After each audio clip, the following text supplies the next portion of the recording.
दंडक वन में ही रहती है शूर्पणखा।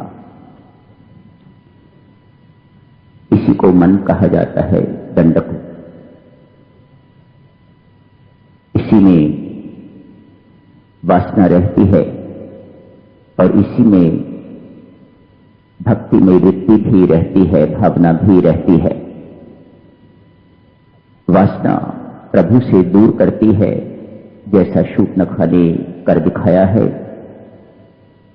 भक्तिमयी भावना परमेश्वर से जोड़ रखती है। ये दोनों वृत्तियां हम सबके मनों में भी हैं। भगवान की सुग्रीव के साथ मित्रता हो गई है। अग्नि परिक्रमा हुई, बड़ी घनिष्ठ मित्रता। भगवान ने अपनी ओर से मित्र बनाया है, पर सुग्रीव तो भक्त ही कहिएगा। मानो दो भक्त मिले हैं, एक हनुमान जी महाराज और दूसरे सुग्रीव।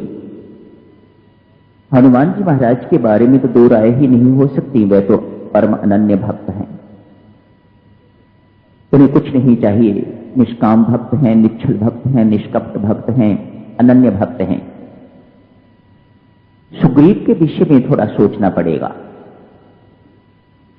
है तो सुग्रीव भी भक्त ही, लेकिन ये ऐसा भक्त है जो भगवान के जब साथ होता है तो भक्ति की भावना बनी रहती है, और जैसे ही थोड़ा बाहर जाता है तो विश्व में रम जाता है, संसार में रम जाता है। अभी आपने देखा, जैसे ही उसको विजय प्राप्त हुई है, अपना काम उसका सध गया है, तो वह जाके महल में बैठ गया हुआ है। अभी लक्ष्मण जी महाराज गए हैं उसे याद दिलाने के लिए, कम आउट, बाहर आइएगा मेहरबानी करके, पर वह तो महल में चले गए। ऐसे भक्त को भी भगवान अपना के रखते हैं।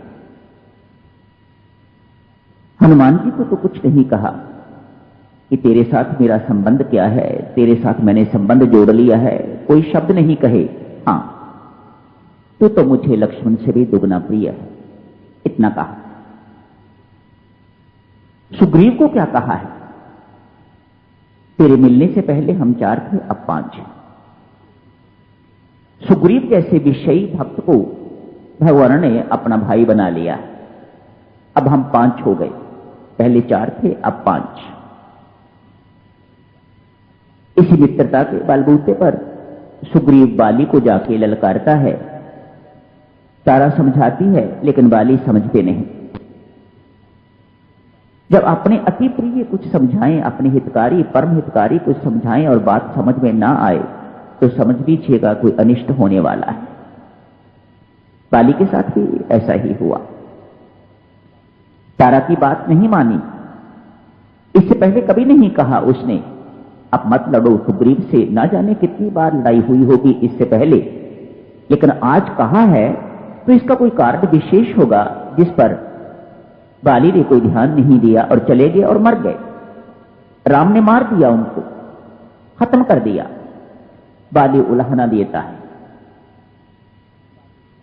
अभी मूर्छित पड़े हुए हैं, मरे नहीं, उलाहना देता है, प्रभु मुझे किस कारण मारा है?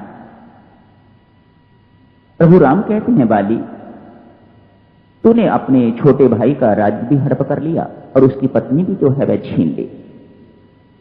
बाली पूछता है, महाराज क्या यही कारण, इसी कारण से मुझे मारा है? राम कहते हैं, नहीं, और कारण भी है। वह क्या है? प्रभु कहते हैं, तूने अपनी पत्नी तारा ने जो उपदेश दिया था उस पर भी ध्यान नहीं दिया। मानो तेरे अंदर अभिमान इतनी चरम सीमा पर चला गया हुआ था, और मैंने अवतार लिया है ऐसे दोनों पापों को दूर करने के लिए, ऐसे दोनों दुर्गुणों को दूर करने के लिए। जहां भक्तजन और राम चरित्र की बात आती है, वहां यह कहा जाता है, जिसमें अभिमान आ जाता है राम उसका अभिमान नष्ट कर देते हैं, जो छोटा होता है उसकी लघुता को दूर कर देते हैं। भगवान अपने श्रीमुख से कहते हैं मेरा अवतार, मैं उनको निर्भय कर देता हूं। मेरा अवतार इन्हीं कारणों से हुआ है।